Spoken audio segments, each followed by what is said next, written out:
तो आज हम बात करेंगे जो शरीर में उत्सर्जी अंग होते हैं उनके बारे में।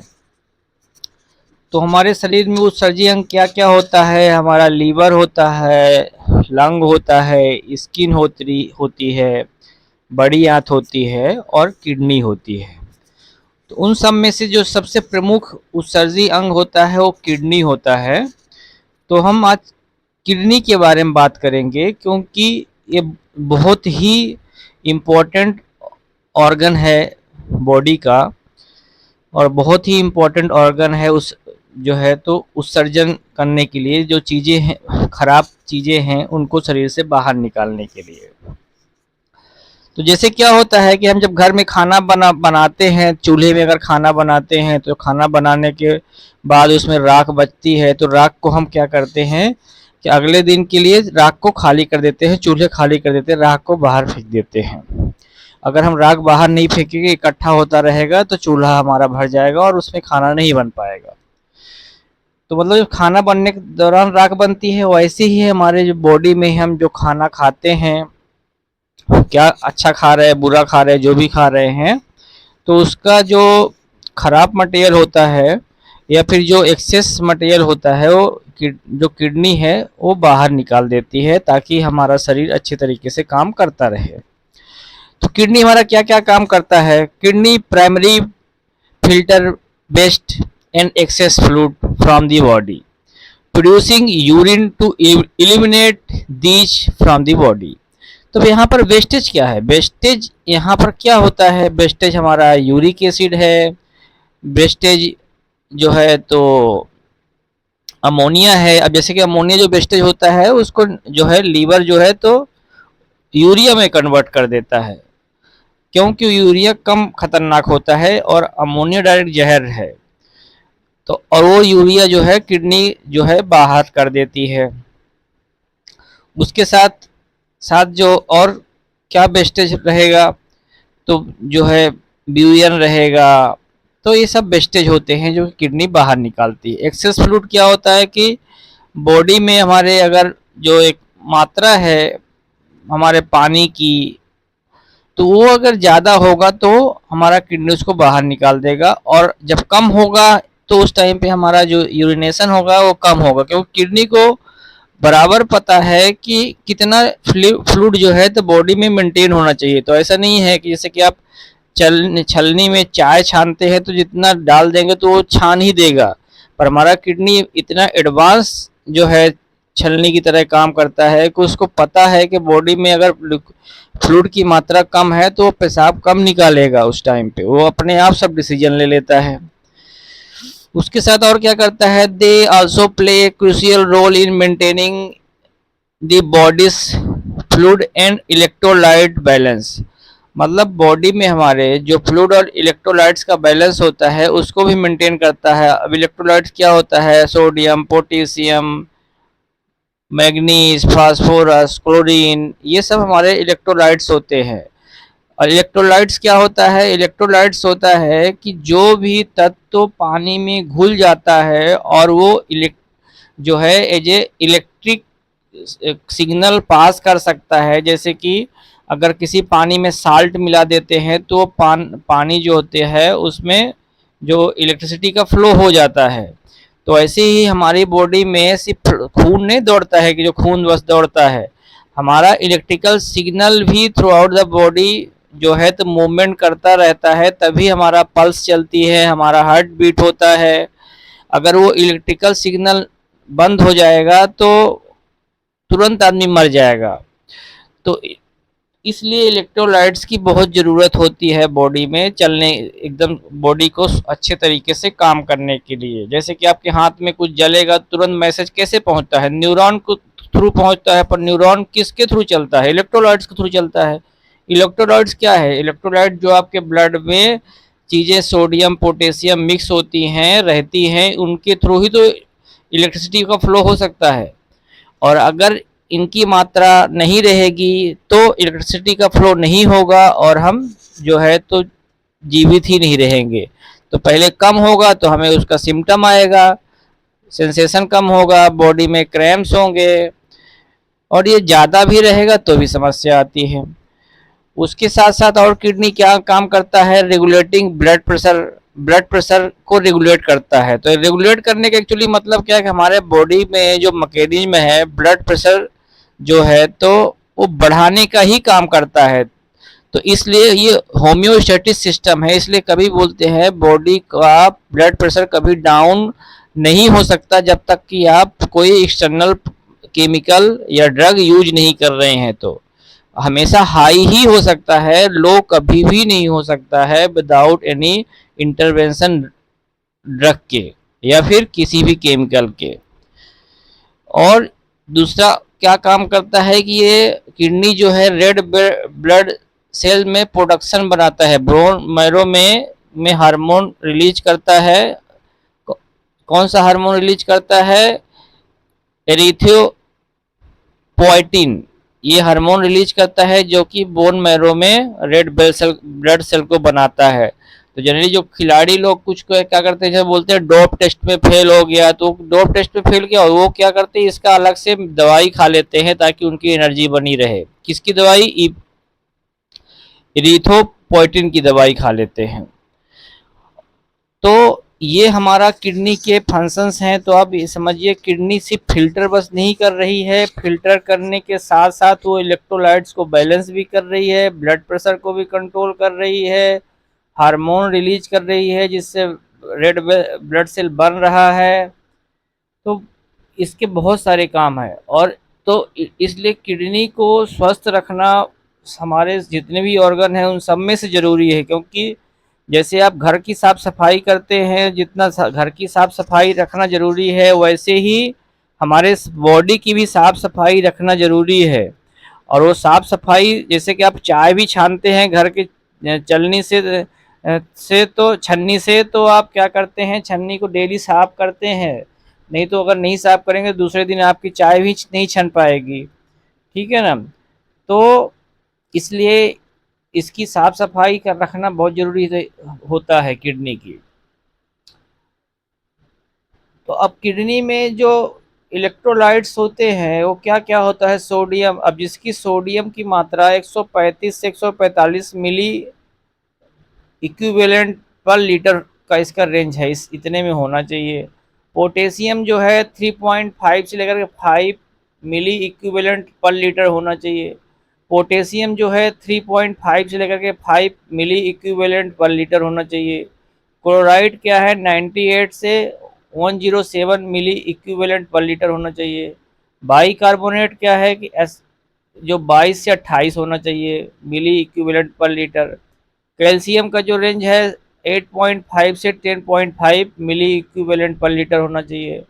मैग्नीशियम 1.5 से 2 मिली इक्विवेलेंट पर लीटर होना चाहिए। फॉस्फेट क्या है 2.5 टू 4.5 mg पर डेसीलीटर होना चाहिए। तो ये हमारा इलेक्ट्रोलाइट का एक रेंज है जो कि बॉडी में होना चाहिए, ना इससे कम होना चाहिए और ना इससे ज़्यादा होना चाहिए। अगर कम हो जाएगा तो इसका मतलब क्या है कि ज़्यादा चांस रहेगा कि लीवर डिसीज है, ज़्यादा हो जाएगा तो किडनी डिसीज है। तो हाँ, और किडनी साथ साथ ब्लड का जो पीएच लेवल रहता है कि ना ब्लड जो है ज़्यादा एल्केलाइन ही हो और ना ज़्यादा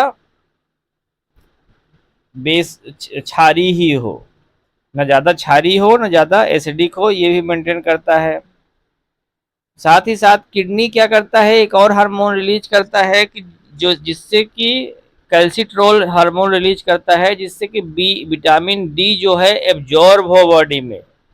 तो आप समझिए किडनी का कितना बड़ा रोल है हमारे बॉडी में। किटिनाइन बेस्ट क्या है, किटिनाइन है, BUN है, एक्सेस सॉल्ट एंड वाटर है। किससे किडनी टेस्ट करते हैं, EGFR टेस्ट करते हैं, ब्लड टेस्ट से करना रहेगा, और अगर यूरिन टेस्ट से करना रहेगा तो UASR करते हैं। किडनी के प्रॉब्लम होने क्या क्या रीजन हो सकते हैं, ब्लड प्रेशर रहेगा तो किडनी का प्रॉब्लम हो सकता है, ब्लड शुगर रहेगा तो हो सकता है, या फिर कोई भी आप दर्द की दवाई अगर 3 दिन से ज़्यादा लगातार खाते हैं, जो दवाई NSAID होता है उसमें आइबुप्रोफेन हो मतलब जो भी आप जैसे कि दर्द बुखार वाली दवाइयाँ होती है सब NSAID में आती हैं। तो अगर आप 10 दिन लगातार खाते हैं पेन के लिए या फिर बुखार के लिए 3 दिन से ज़्यादा खाते हैं लगातार तो किडनी जो है तो ख़राब होने के चांसेस रहते हैं। इसलिए कभी भी पहली बात तो डॉक्टर से पूछ के ही दवाई खाना चाहिए, और अगर रैंडम कभी खा रहे हैं तो 1 आध 2 खुराक से ज़्यादा नहीं खाना चाहिए। अनबैलेंस डाइट रहेगा तो किडनी खराब होगा। Poor diet specially animal protein अगर आप खा रहे हैं तो खराब होगा। एक्सरसाइज नहीं कर रहे हैं तो खराब होगा। बॉडी को डिहाइड्रेट कर रहे हैं तो किडनी खराब होगा। अब जैसे कि ब्लड शुगर का क्या है, जैसे आप घर में जब चाय छानते हैं तो अगर चाय जब छान रहे हैं उस टाइम पे जो छन्नी है उसकी कंडीशन, और एक टाइम पे जब जलेबी बना के उसका सिरा जो आप छाने उसी छन्नी से, तो उस टाइम पे छन्नी का कंडीशन में जो डिफरेंस आप समझ पा रहे होंगे, वही ब्लड शुगर जब ज़्यादा रहेगा आपके तो वो इम्पेक्ट गिरेगा किडनी पे। प्रिवेंशन क्या कर सकते हैं हम किडनी के लिए? हम ब्लड प्रेशर को अपने मेंटेन रखें, ब्लड शुगर को मेंटेन रखें। अब यहाँ पर इम्पोर्टेंट ये है कि ब्लड प्रेशर और ब्लड शुगर को मेडिसिन के थ्रू मेंटेन रखने में दिक्कत क्या है कि जैसे अगर ब्लड प्रेशर को आप मेंटेन मेडिसिन के थ्रू मेंटेन करते हैं, और ऐसी इनहिबिटर जो है, इनहिबिटर जो आप मेडिसिन लेते हैं, उस कंडीशन में क्या होता है कि आपका बॉडी में बहुत सारे हार्मोन जो किडनी काम कर रहा होता है वो भी रुकता है। तो जब वो रुकता है तो उसके जो काम होते हैं उस हार्मोन्स की वो प्रभावित होते हैं, उसी को साइड इफ़ेक्ट बोलते हैं। जैसे कि बीपी की दवाई खाने पे क्या होगा कि जो कफ का प्रॉब्लम हो सकता है, ब्लड शुगर की दवाई खाने से लॉन्ग टर्म में डैमेज होता है। तो ब्लड शुगर कंट्रोल कर रखना है, पर नेचुरल तरीके से अगर आप रखते हैं तो आप बेटर रहेंगे। जो दर्द की दवाइयाँ हैं वो 3 दिन से ज़्यादा कभी नहीं खानी चाहिए। बैलेंस डाइट लेना चाहिए, एनिमल प्रोटीन को अवॉइड करना चाहिए, और जो सोडियम है कम खाना चाहिए। सोडियम मतलब नमक कम खाना चाहिए, और नट बीन स्प्राउट इन सब का सेवन करना चाहिए। मिनिमम 3 से 4 तरह के फल खाना चाहिए डेली, 4 से 5 तरह की सब कच्ची सब्जियां खाना चाहिए डेली, और सबसे ज़रूरी चीज़ कि हार्ड वर्क करें, एक्सरसाइज करें डेली, ताकि कम से कम आपके शरीर से पसीना 1 गिलास 2 गिलास पसीने के थ्रू निकल जाए, जिससे किडनी का लोड कम पड़ेगा। जब किडनी का लोड कम पड़ेगा तो वो अपने आप को जो है हील भी करती रहेगी, मतलब अपनी साफ सफाई भी करती रहेगी। अगर उसकी साफ सफाई नहीं होगी तो प्रॉब्लम होगा। तो इसलिए किडनी को हील करने का पसीना निकलना बहुत ज़रूरी है। तो अगर आप, या इसीलिए जो मौसम होता है, बरसात होती है, आपका पसीना कम निकलता है, किडनी पे लोड बना रहता है। ठंडी आती है, पसीना कम निकलता है, किडनी पे लोड बने रहता है। उसके बाद जो है गर्मी आती है, गर्मी में क्या होता है कि 3 से 4 महीने गर्मी रहती है तो आपको खूब पसीना निकलता है, जिससे किडनी को एक राहत मिलती है 3 से 4 महीने। तो जो 8 महीने का किडनी अच्छी तरह से नहीं साफ हुई होती है, अपने आप को हील नहीं की हुई होती है, यही 3 से 4 महीने रहते हैं उसको अपने आप को हील करके अगले 8 महीने के लिए तैयार करने के लिए। पर हम इतने बुद्धू हैं कि हम जो उस किडनी जो 4 महीने अपने आप को हील करना है, वहाँ भी हमसे थोड़ा सा भी पसीना नहीं झेला जाता है, और हम अपने घर में एसी लगा करके या एसी में बैठ करके या बिना मेहनत किए हुए काम करते रहते हैं, जिससे हमारा पसीना नहीं निकलता, और किडनी का लोड इन जो जिस 4 महीने में उसको अपने आप को हील करना चाहिए था वहाँ भी वो इंगेज रहती है। तो कितने साल चलेगी, एक न एक दिन उसको फेल होना ही है। अगर आप उसको लगातार लोड दिए दे रहे हैं और थोड़ा सा भी अपने आप को रिलैक्स नहीं कर रही है, आपका जो एक्सेस फ्लूइड है जरूर किडनी के रास्ते से अगर स्किन को भी आप यूज करते हैं, पसीने के थ्रू भी निकलता है, तो आपको किडनी का लोड कम होगा। ऐसी चीज़ें मत खाइए जो किडनी को नुकसान करती हैं, क्योंकि अल्टीमेटली आप मुंह से खा लेते हैं, पेट तो पचा देता है, पर अल्टीमेटली उसको कैलकुलेशन तो किडनी को करना है ना कि कौन सी चीज़ खराब है या कौन सी अच्छी है। अब खराब रहेगा तो उसको तो बाहर फेंकना रहेगा ना, नहीं तो आप कुछ दिन में ही मर जाएंगे। तो आपको बचाने के लिए तो करेगी, और आपको बचाते बचाते एक दिन वो भी फेल हो जाती है। जो शुगर ड्रिंक्स होते हैं, जो मार्केट वाले जो रहते हैं शुगर ड्रिंक्स, उनको अवॉइड करना चाहिए अगर आपको प्रिवेंशन करना है तो यही किडनी के बारे में था। तो आप, उम्मीद करते हैं आप समझ पाए होंगे कि किडनी क्या काम करती है। अब देख, जैसे कि जो विटामिन डी जो होता है, विटामिन डी बॉडी में एब्जॉर्ब हो उसके लिए भी हार्मोन रिलीज करती है किडनी। कैल्सिट्रियोल हार्मोन रिलीज करती है जो कि विटामिन डी को एब्जॉर्ब करवाता है जो शरीर में। तो आप समझिए कि हमारे किडनी का कितना इंपॉर्टेंट चीज है, उसको कितना हमें संभाल के रखने की जरूरत है। वेस्ट प्रोडक्ट को जो है तो एलिमिनेट कर रहा है बॉडी से, इलेक्ट्रोलाइट को बैलेंस कर रहा है, ब्लड प्रेशर को रेगुलेट कर रहा है, हार्मोन रिलीज कर रहा है कि जो कि रेड ब्लड सेल को बनाए, हार्मोन रिलीज कर रहा है कि जिससे कि विटामिन डी जो है तो एब्जॉर्ब हो बॉडी में, हार्मोन इनडायरेक्ट रिलीज कर रहा है कि जिससे कि क्या हो कि आपका कफ का प्रॉब्लम ना हो। तो इतने सारे काम करता है। रेनिन जो है तो हार्मोन रिलीज कर रहा है कि जिसके थ्रू ब्लड प्रेशर मेंटेन रहे। तो कितना काम कर रहा है, सिर्फ छान बस नहीं रहा है आपके ब्लड को, ये उस छानने के साथ साथ कितना ब्लड में को कितने इलेक्ट्रोलाइट की ज़रूरत है उसको भी रख रहा है, जो जिसको हम बेस्ट बोल रहे हैं। तो ऐसा नहीं कि पूरी तरह से बेस्ट रहता है, कुछ बॉडी में ज़रूरत भी रहती है, तो वो भी कैलकुलेशन वो करता है कि कितना बॉडी में ज़रूरत है उतना रखता है और उसके एक्सेस को बाहर निकालता है। तो एक बहुत ही तरीके की एडवांस जो है छन्नी है किडनी, जो कि बहुत अपने आप डिसीजन लेती है, अपने आप सब काम करती है। तो इसलिए हमें उसको जो है तो ऐसा एटमॉस्फेयर, ऐसा खान पान देना है जिससे कि अपने आप को जो है कंटिन्यू हील भी करती रहे। हमें जो है तो डेली 1 गिलास के आसपास 200 ml पसीने के थ्रू अपने निकालना है ताकि किडनी का लोड कम हो, अपने आप को हील करती रहे। अगर हम ऐसा सब करेंगे तो हम प्रिवेंशन में रहेंगे, नहीं करेंगे लगातार किडनी को लोड देते रहेंगे तो एक न एक दिन वो जब जब काम करना बंद कर देगी तो उस टाइम पे कुछ नहीं कर सकते आप। किडनी अगर एक बार खराब हुई तो कुछ भी नहीं कर सकते। ट्रांसप्लांट वगैरह जो होता है तो ट्रांसप्लांट में भी ऐसा सक्सेस नहीं है, वो भी मौत के मुर्दे के समान ही वो आदमी रहता है, वो कुछ काम नहीं कर सकता।